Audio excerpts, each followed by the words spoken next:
Hello everyone. I don't really know the right way to start this video, and there's something about that that feels really appropriate because when you have a parent with narcissistic personality disorder, there's nothing that you can do that's right. It always hurts, no matter what. If you go no contact, the guilt eats at you, and if you stay in contact with them, they slowly erode your sense of self out from under you, and that's like a different but equally awful kind of hurt. And as I've been thinking about making this video, what keeps coming up are just all of the conflicting feelings. I love her and I hate her and I pity her and I feel so guilty for abandoning her. And I miss her. I miss laughing with her and watching Masterpiece Theater together. And I wish so deep in my bones that she would have been happy. And even now that she's gone, I just wish more than anything that she could be at peace. And it all just turns into such a big mess inside. All these different parts needing all of these different things. One always wanted to be a part of her life and still wants her to be something, to be someone that I'm connected to. And another is terrified of her. And another is enraged and has always wanted to punch her in the face. And it just kind of turns into this big internal tornado as I cycle through all of these different wants, all with like a different solution, but it's not even a solution because there's nothing that'll make it right.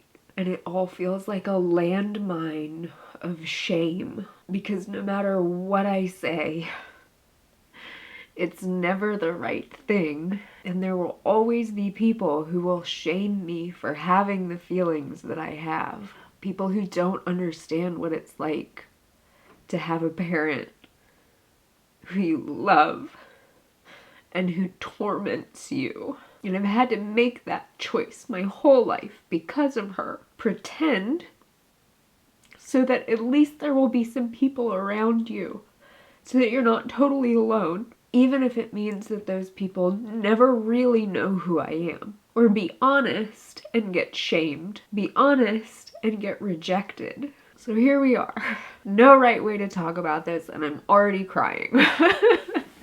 The last time I did talk about my mom was years ago, and it was when I decided to go no contact after receiving yet another email listing all of the ways I had wronged her. How neuroscience proves that everything I say about her is made up because my memories aren't real. An email that included her favorite phrase, "There's something seriously wrong with you." And I stayed no contact with her for at least 18 months. And that choice felt like a relief.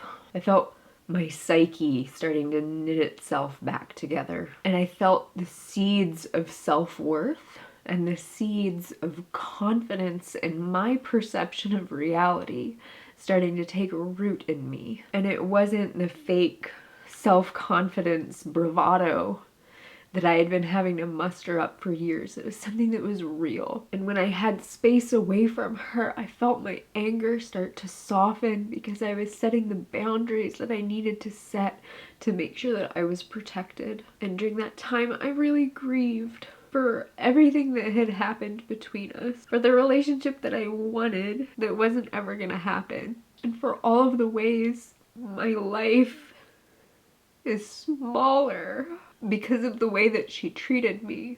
And I grieved for the ways that all of my relationships have been harder and scarier because of what she taught me was normal. And I really grieved for all of the ways that I had hurt other people because I thought that it was okay to do that.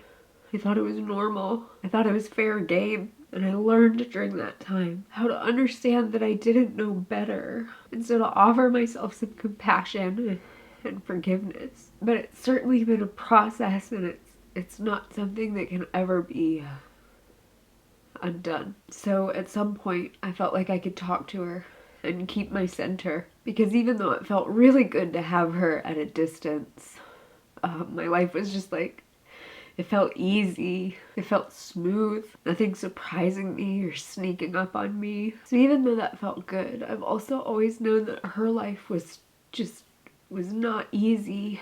An alcoholic father who beat everybody at the house, and her mom died pretty young. So much stacked against her, and she worked so hard, and she had such high hopes for herself. She got herself out of there. She worked her way through graduate school, and I'm so proud of her. I'm so proud of her for that. And I always loved her, even when I was full of rage. The love was there too.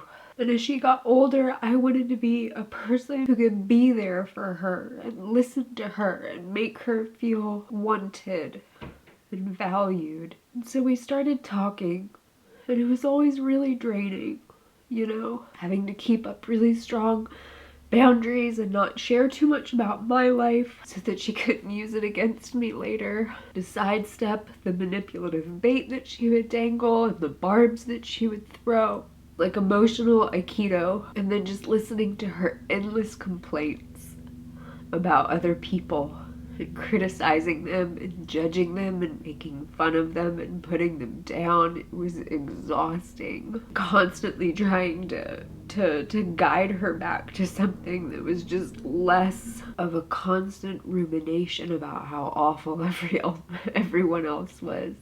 So it was exhausting, but I wanted to do it. So at some point, she finds a lump in her breast. So very long, complicated story short, she refused to have any diagnostics, any treatment, nothing. We never knew what it was, because my mom learned muscle testing about 15 years ago. She started misusing it immediately, even going so far as to muscle test herself on behalf of other people, claiming that it could prove when they were lying. I would say something like, "Mom, I'm upset at you because you said that to me." And she would stand there and she would muscle test her own finger and say, "No, you're not upset with me. You're mad at your boyfriend and you're taking it out on me. There's something really wrong with you." And it was a pretty clever gaslighting tactic, I guess. So she muscle tested herself constantly about everything. And her muscle testing said that she didn't have cancer. But I was pretty sure that she had cancer. And her health kept deteriorating. And between like 2020 and 2023, I got multiple emails every week saying, "I'm dying. If I don't survive the week, here are the instructions. You'll have to fly to New Zealand and get my dog. But don't tell your sister that you're coming because she might try to have you killed by one of those thugs that she works with." It was this like nonstop torrent of histrionic drama. And I'm trying to be there for her because I want to be there for her because she's my mom. But being there for my mom has always meant having to agree with this reality that's like completely different from what I know to be true. And I felt really stuck during those years because she kept making her situations worse and attacking the people who were trying to help her. And she ended up alone, completely rejected by everyone, every person that loved her, very poor. And if a really patient cousin hadn't taken her in and then helped her find a little apartment back in Tennessee, she would have been homeless. And so here she is, possibly on death's door. You know, nobody knows. So scared because she doesn't know where she's gonna live. It's like she wanted to make it worse. It's like she wanted me to feel so bad for her that I told her to come live with me. But I'm not gonna do that. I can't, you know, I couldn't. So I'm having to operate in her reality where this is horrible and scary. And it's another dire emergency in a string of never-ending dire emergencies where I'm trying to stay rooted in reality, where she is setting herself up for this and attacking all of the people who are trying to help her. And I'm so frustrated and mad with her But I can't tell her that because she'll get mad at me and then be even more alone. And I just don't want her to drop dead by herself in a Motel 6 parking lot. But it really seemed like that's where we were headed. So in January of this year, after she finally found a little apartment to live in, she called me and then just immediately started ranting about her sister again and how she betrayed her. And I got frustrated and I said, Mom, I don't want to listen to you say horrible things about your sister anymore. And she got mad and refused to talk to me for months. And I respected that boundary for the most part. I just reached out every now and then saying, Mom, I love you. I'm here if you want to reach out. I know our last conversation got heated, but I love you and I want to be here for you. Nothing. And I was trying to brace myself for, I don't know, maybe getting a call one day from someone who found her dead. But, I mean, that's the thing. I didn't even know what to brace myself for because no one knew if she had cancer. No one knew if she was actually terminally ill. Is this actually a dire emergency, or is this just her claiming that she's dying again? Like she's been doing for a couple decades. And I don't think I ever knew what was real and what wasn't with my mom. I couldn't trust anything she said. So I was having to take things and translate them from her reality into what is actually happening so that I can have a life where I have to show up for appointments and pay my bills and take care of my family. So in April of this year, I get a text from my aunt that said, your mom looks like a skeleton. I don't think she can possibly last much longer like this. So I got on a plane the next day. So when I got there, I had to lie to her about why I was there. I said I was surprising her for her birthday. Because I knew that if I said that my aunt had contacted me, she'd just be livid and probably kick me out. So when I got there, she must have weighed 75 pounds. But her stomach was huge. Like 9 months pregnant, huge. And she could barely move. She couldn't eat or drink more than a couple of sips. She was in so much pain that neither of us slept for a couple of days as I tried to take care of her, tried to give her some kind of comfort. And while I'm doing this, I'm trying to Google, like, how does a hospice work? After a couple of days, I finally convinced her to let hospice come. So I called them and I told them exactly what was going on. You know, I think she has breast cancer and she won't admit it, but she's in so much pain and I needed help. And they sent someone that day, thank God. And they just prescribed her pain meds right away. They didn't ask any questions. Not even when she said that she was dying from the COVID vaccine. So I was with her like that for 10 days. And it was really just me and her because she didn't really want visitors. And for those 10 days, anytime she was awake, it was just a constant barrage of hate for her ex-partners, for her sisters, for my sister, for everyone's husbands, for friends, ex-bosses, co-workers. She was just on a warpath. Everyone was awful and everyone had betrayed her. And not one word ever came out of her mouth about the part she might have played in it. In fact, many times she said with a look of contempt on her face, I have no regrets. Well, okay then. When I was making the trip to Tennessee, I spent a lot of time breathing into my heart, which is the place that feels most like me, because I knew that what I was walking into was going to test me, and I wanted to stay connected to myself, because I'm a kind person, because I love her, and I wanted to remember that. Especially in those moments when she was being so caustic. I wanted to remember that I love her and that she's lovable and that she deserves love because we all do. Because I wanted to show up for her and I wanted to show up for me and I wanted to do my best and be present with her and love her as she died. And I was about 1/3 successful because I just couldn't do it. Partially because I didn't know how long she was gonna last. If I had known that it would only be 10 days, I might have been able to do it. But not knowing made it so hard to stay present with her hatefulness. And I'm really grateful that I was able to at least stay aware of what was happening and consciously choose the moments to check out and the moments to be present. And to really be able to figure out what was needed when. And to really know as I went through this that all of it's true. I can be loving and sad and angry all at the same time. They don't cancel each other out. And after 9 days of me being there, she stopped being able to wake up. And then about 24 hours later, she died. And I spent the next 3 days, like, furiously trying to pack up her apartment and take care of all of the business, getting her cremated and all the paperwork and dropping off all of her stuff to be donated, which was so awful. And trying to contact friends and family, because most people didn't even know that she was sick because she wouldn't admit it. And at the end of 3 days, I was just completely exhausted. And then this like whole other layer of nightmare opened up when my husband went to check on his mom and found her dead. Like, I still don't understand how it could have happened, but they died within 24 hours of each other.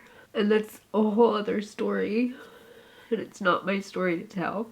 But being apart from him during that was a whole other layer of awful. And I got the last seat on the next flight back to Hawaii and came home with my mom in a box in my carry-on. So that was the end of April, and I had kind of envisioned for myself, like, I'll take a week to grieve, you know, and then I'll be over it, because, like, I'd been preparing for this for so long. I knew it was gonna happen. Or, I mean, I didn't know, I suspected. Whatever. I thought I was prepared. I thought, you know, it would be an easier process because half of me hates her, you know? But it wasn't. As soon as she was dead, the parts of me that hate her just kind of melted away. And up front is just so sad. And I feel fine with that sadness, you know, like I'm fine with all of the feelings. Truly, I am. I'm good. If it were just up to me, I don't think I'd even talk about this publicly, because I know that when I post this, people are going to make comments here, just like they do in everyday life, that I shouldn't be so sad, that I should get over it, that I'm just hurting myself, that I should let it go and move on, that my feelings are too big, there's something wrong with you. That I should be grateful that she's not suffering anymore. That I should have forgiven her before she died. That I shouldn't be saying negative things about my dead mother. And that's the feedback that most children of narcissists receive. Or the feedback that most people who are grieving receive. Your feelings are too big. They're lasting for too long. Because big, mixed up, intense feelings scare most people. And that really sucks, because grief is such a delicate, sacred emotion. It's exquisitely painful, like it really hurts. But hidden within that pain is the deepest, most profound intimacy that you're gonna have.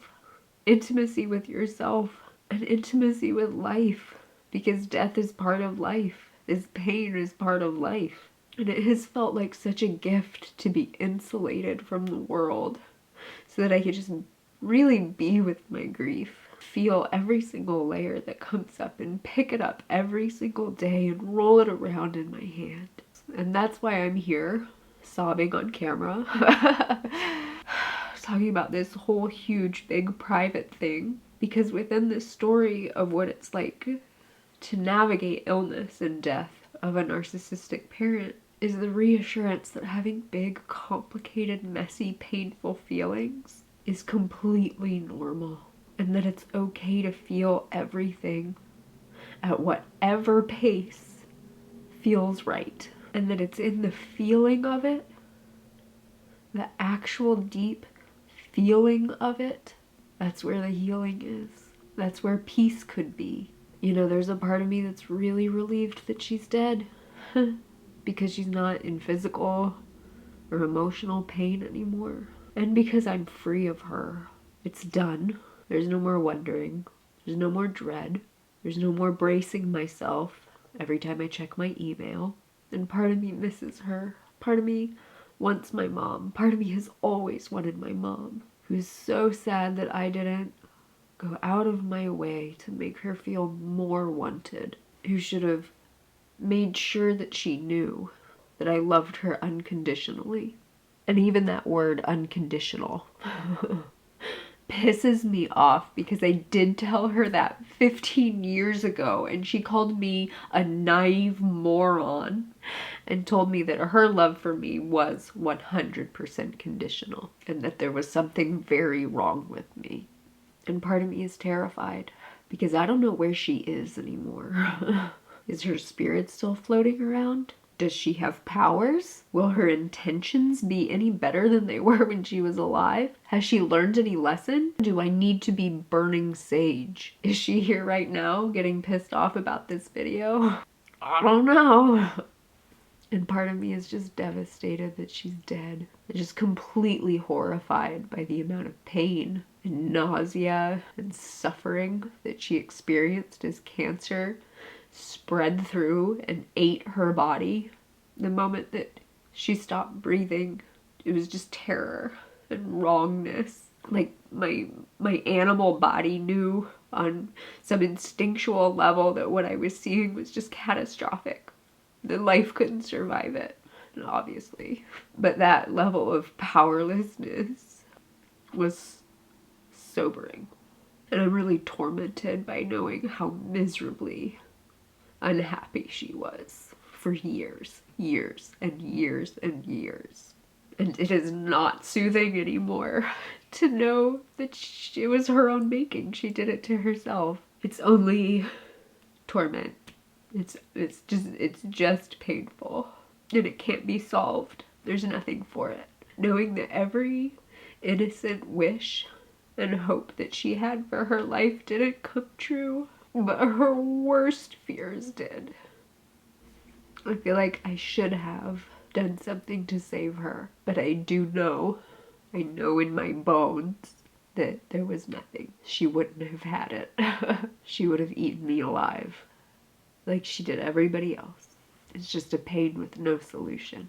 And then, yeah, there's the anger. The selfish anger, because I was completely alone when she died. I didn't have anybody because I wanted to honor her wishes, and it was awful. And even deeper than that, because she'd been triangulating with me and the rest of my family for so many years. I don't have relationships with them. They couldn't have comforted me or been there for me if they had wanted to, because it's just not there. And part of me is so disappointed in myself that I wasn't able to be more present in the days and hours before she died. I was just so disappointed that I was on the cusp of losing it, and so I just checked out and went to watch a movie. So I sit with the relief and the ocean of sadness and the anger and the longing and the fear and the disappointment. And I just feel how all of them are so true at the same time. All of it gets to be real and acceptable. And I know that I did my best under impossible circumstances that would have overwhelmed anyone. And I know that anyone who has let themselves be an apprentice to grief, as Francis Weller says, will also know that there is no wrong way to let grief move through you. I know that I can trust my grief. I can trust all of these feelings. They don't mean me any harm. And I trust myself to heal, just like I heal when I scrape my knee or get a paper cut. My body and my mind, they know what to do. And feeling this is part of it. Because even as I sit here sobbing on camera, still feeling all of these complicated feelings that just aren't resolving with time so far. I know it's still early days, but like, geez. I also feel how all of it can be true and how I can be totally okay. More than okay. I'm whole. I feel whole. And that feels like the best medicine. And that feels like the best way to honor my mom. Because she was this big, complicated person too. All of her was true. Her love was real. And her generosity and her kindness was just as real as her unkindness. And I get to honor her too. And that is ultimately what my mother taught me in her life and in her death. Perhaps in a backwards way. But she made me prove to myself over and over and over again that there is nothing wrong with me. And I have investigated that from so many angles that I know it's true. And I will never question that. No one will ever be able to make me question that. And so I'm grateful. And so that kind of feels like the natural end to it. At least for now. I'd like to be back here again soon.